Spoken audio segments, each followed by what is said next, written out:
दोस्तों हम फिर आ गए एक नई कहानी लेकर। ये डरावनी कहानी है, चलो शुरू करते हैं। मनोहर का घर पुराने कब्रिस्तान के पीछे था और उसके घर के छत से वह कब्रिस्तान अच्छे से दिखता था। वह रोज उस कब्रिस्तान को पार करके ही अपने काम पर जाता था।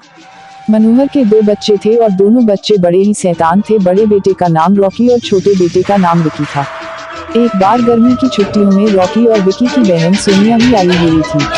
तीनों मिलकर रात के लगभग 12 बजे एक रूम में ट्रूथ और डेयर खेल रहे थे। रॉकी सोनिया से पूछता है कि तुम ट्रूथ लोगी या डेयर।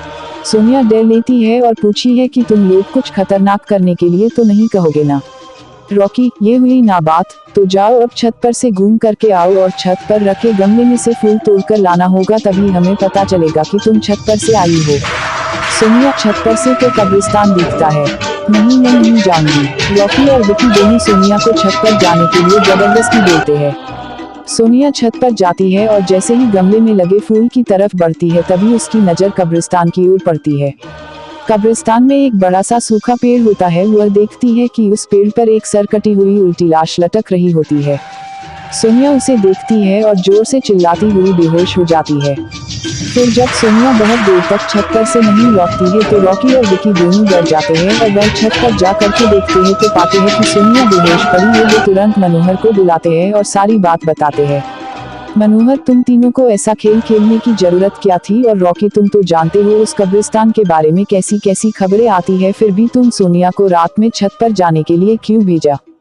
रॉकी, सॉरी डैड, मुझसे गलती हो गई, हम आगे से ऐसा नहीं करेंगे।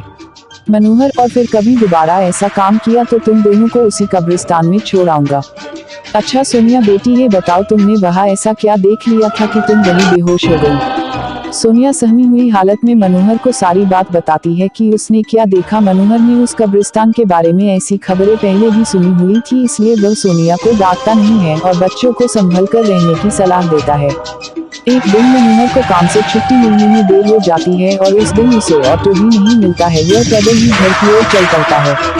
इधर विकी और रॉकी दोनों आपस में बात करते हैं। रॉकी, विकी, तुम्हें क्या लगता है सोनिया ने जो कहा वो सच है? मुझे तो लगता है कि वो सिर्फ बातें बना रही है, वो उसका भ्रम होगा। विकी, अरे नहीं भाई, तुमने उसकी हालत देखी नहीं, एक दिन भी और यहाँ रुकने को तैयार नहीं हुई। मुझे लगता है कि उसने सच में कुछ देखा होगा।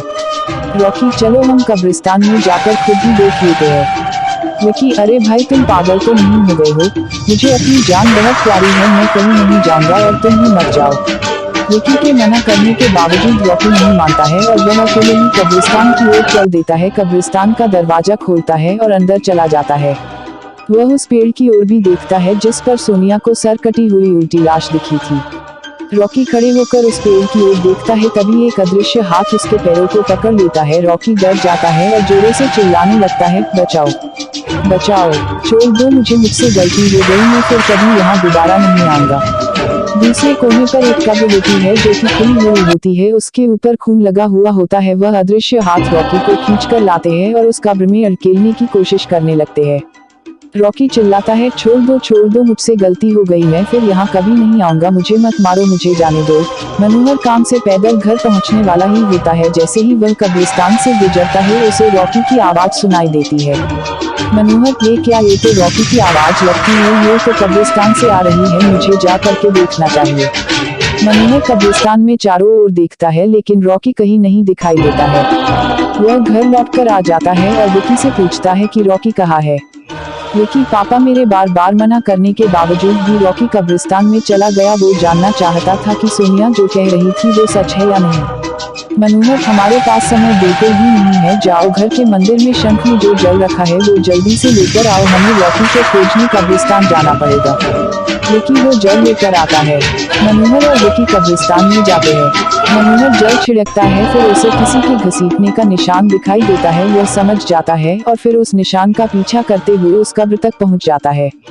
मनोहर कब्र के आसपास वो जल छिड़कता है। कब्र से अजीब अजीब सी आवाजें आती है। विकी बहुत डर जाता है।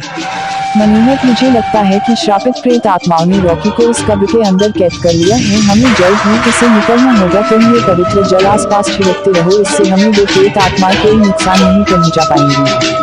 मैं कब्र को खोलने की कोशिश करता हूँ। मनोहर उस कब्र को खोलने की बहुत कोशिश करता है। अंत में वह कब्र खुल जाती है। उसके अंदर रॉकी लथपथ बेहोश पड़ा होता है। मनोहर रॉकी को लेकर हॉस्पिटल जाता है। उसकी हालत बहुत गंभीर होती है। उस दिन के बाद मनोहर उस घर को छोड़कर शहर से दूर एक दूसरे घर में अपने पूरे परिवार के साथ रहने चला जाता है।